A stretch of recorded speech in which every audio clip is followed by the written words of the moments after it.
Welcome back to Craps University, your go-to place for mastering the game of craps. Today we're going to talk about it's a pretty easy strategy.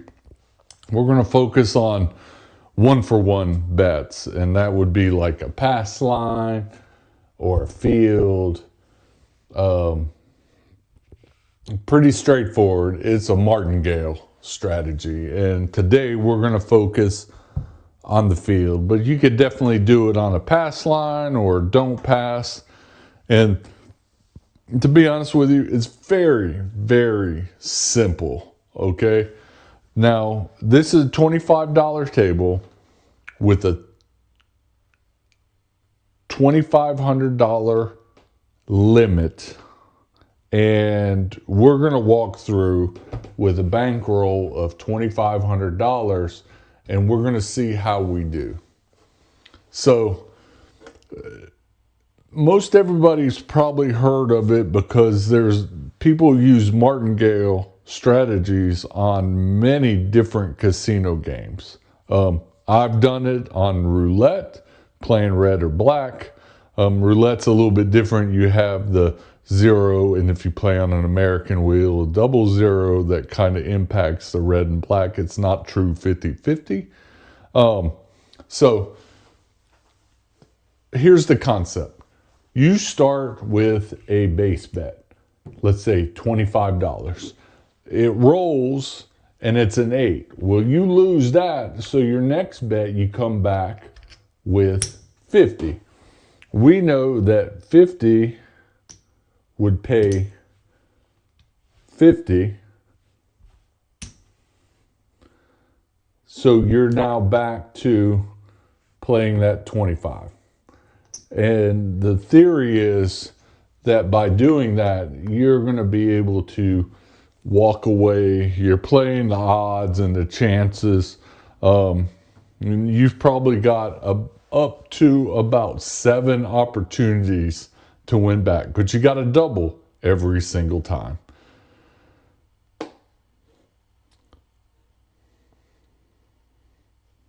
So when you do win, you start all over again and do it again if you'd like. So the strategy works best on even money bets, as I pointed out. The pass line, the do not pass. But I like doing it on the field bet as well because there's more opportunity. Plus you have these bonuses of 2 and 12. 2 pays double, 12 pays triple. So that's what we're going to focus on doing it here is most of the numbers are 1-for-1, but you got a 2-for-1 and a 3-for-1. Pass line bets, there's risk in that because if you crap out, you lose.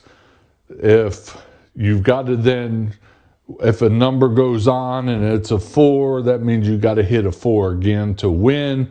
So your odds of winning, I feel, are much harder to win for the long run. You could martingale all the way up to your maximum, and then you're out. You're out of it. I think with the field bet, you have a better chance. So with that being said, let's see it in action. And here we'll have basically action on every single roll. So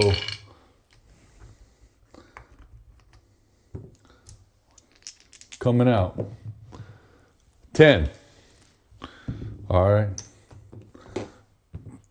25 gets paid 25. Rack that. 6. That's a loser. So we know since that 25 lost, we're going to play 800. That's 100. 50. That's a loser.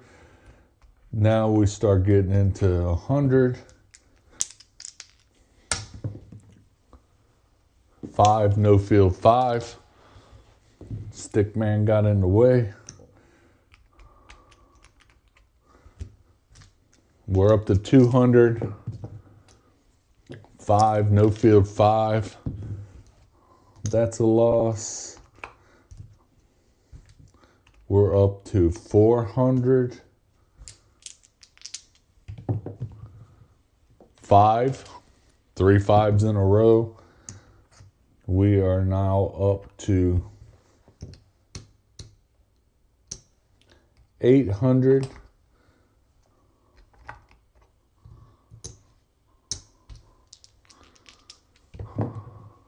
7 out. All right. This is where it gets dicey.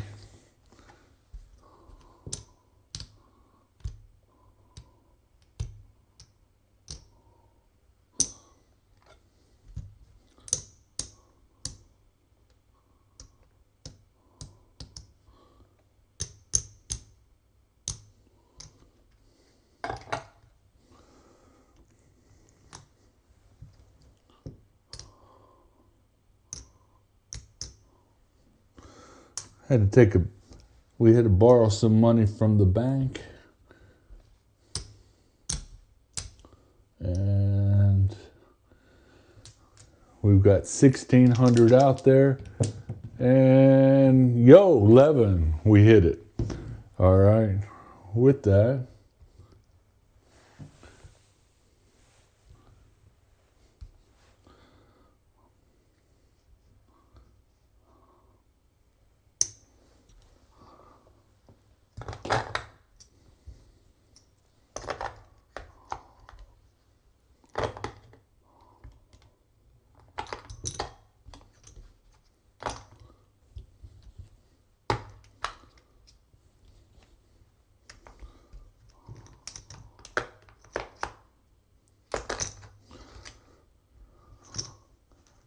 I might have skipped ahead. Maybe that should have been 800. I don't know. But we'll start all over again. 7 out. We got 56. Got 106.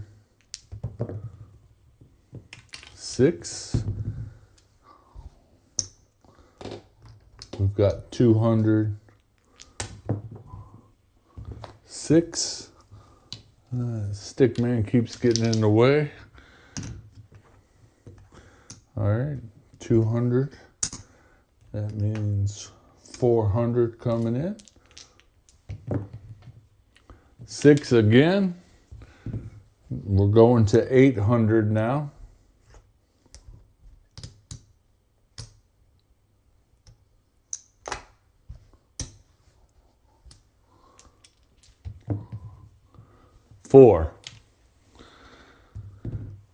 Four the easy way. All right, so that pays 800.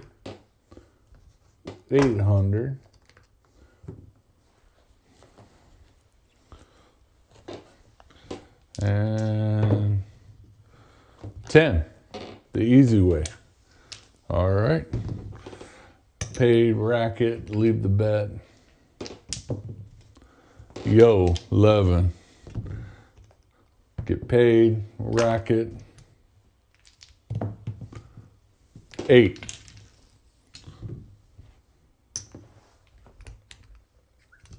Go to 50. 7 out.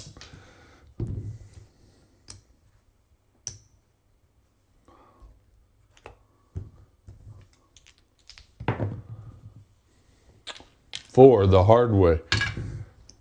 All right, we'll win that.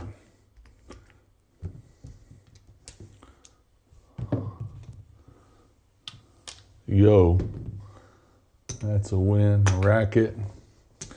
Very fast on the field, right? There's no waiting around.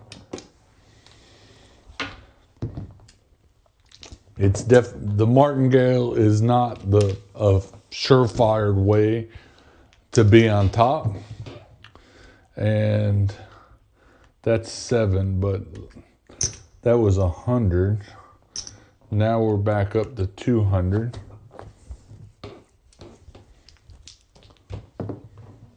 And yo, so we hit that 200.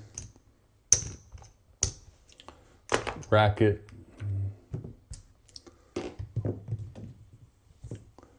Two.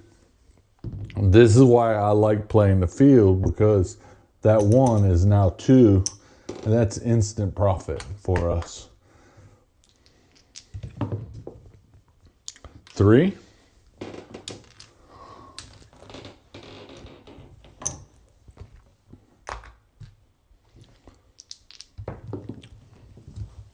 7.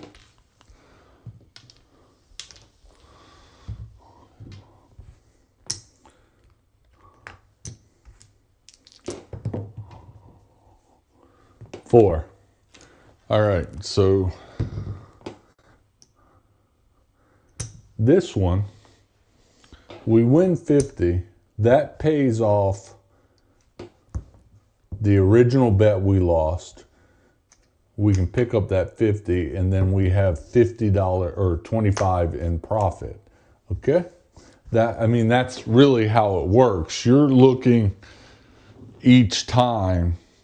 So let's say we did 100. So that means we went 25, 50, and now 100. We had 75 invested. If we got paid 100, 75, we got 25 extra. So every bet, you're basically winning $25.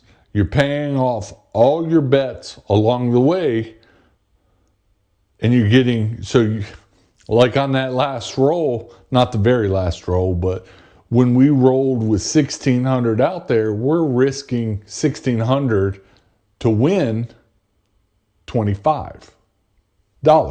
So that's one of the downsides.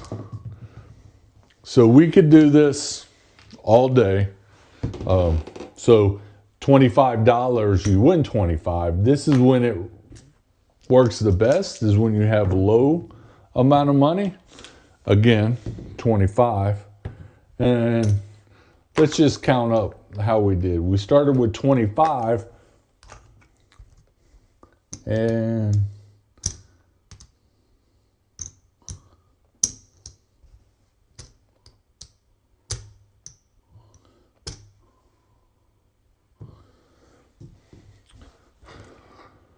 $500, $1,000, $1,200, $13, $14, $15, $25. So $15, $25. We also took a loan from the bank, which we've got to pay back. And I want to say that's 1,000. So we probably ended up making about $525. Not a bad day's work. I also probably messed up on that 1,600, which should have only been 800, but it is what it is. That's what happened. And not a bad little strategy in my book, because on the field, let's just say you had 1,600 out there and you hit that 12, my table pays triple. It's $4,800 for a $1,600 bet. And you are then making over $25 for that series. But high risk, high reward.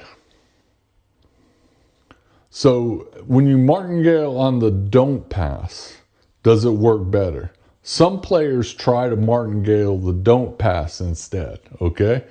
That means that's not a bad bet, because we know that if we can do 6 rolls with our bankroll and the table limit, that means a 7, you should expect a 7, 1 in every 6 rolls. Where it's going to come back to bite you long rolls. So that is where you need to martingale, probably use martingale with another strategy doing two different parallel paths. I'm not too sure. To me, on the don't pass, you have to wait until the resolution of the roll happens. So it could be very boring. Martingaling the field, to me, is much more exciting because you're involved with just about every shooter. Either you're picking up money or putting money down, one or the other. Don't pass and pass line, you're putting money down and then waiting for resolution, which could be many rolls, and it could get boring for you. I feel the field bet is a much more interactive way of doing this.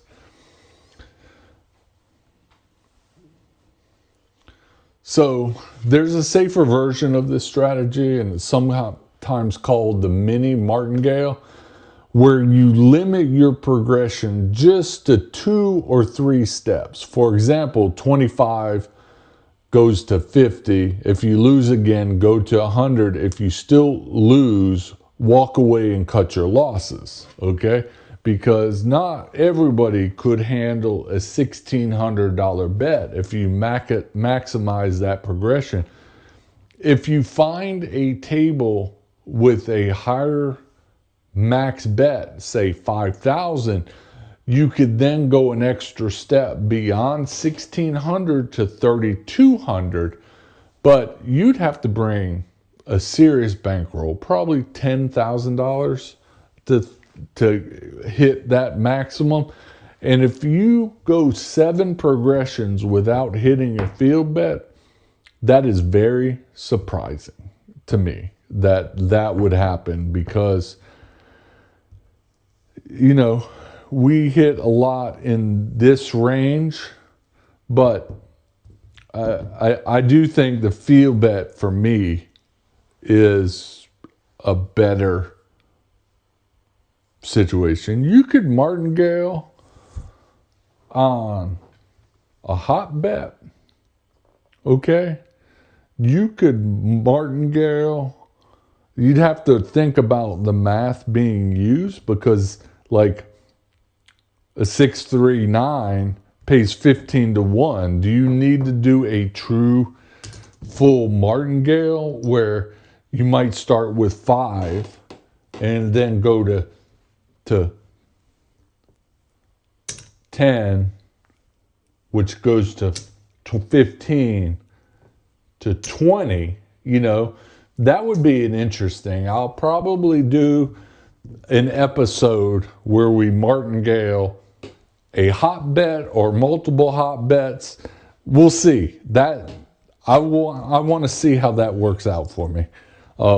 But as you saw, we walked away with some money. Yeah, sure, I made a mistake along the way, and I think I skipped the progression, but we still walked away with a profit. So the martingale works perfectly in theory because probability eventually swings back in your favor. And that's what we do here at Craps University. We talk about the probability of rolls and numbers, and we try to bet accordingly on that. But if it fails in reality, because you can run out of money before the hit happens, so you have to ensure that you bring enough money with you to go to the maximum. And whatever table limit or progression, if you found a $10,000 table, you could go to probably $10,000 for a hit. And if you put $10,000 on this field bed and hit that 12, that's money. Even on a pays double, that's still money. So think about it. This martingale strategy is a very high risk with a low reward. because we were probably only making about $25 a win, no matter where we were in the progression. That's why martingaling a series of numbers or a single number, that is going to be a very interesting episode, because we move from a high risk, low reward proposition to a high risk, high reward proposition. And that's going to be fun. I'm looking forward to that. I'll take a note that that will be coming up in the near future as well. Thanks for watching Craps University. If you found this breakdown useful, give us a like and drop a comment with your thoughts. Have you ever tried the martingale? Did it work for you? Did you crash and burn? Stick around. We've got more strategies for you at Craps University. Thanks.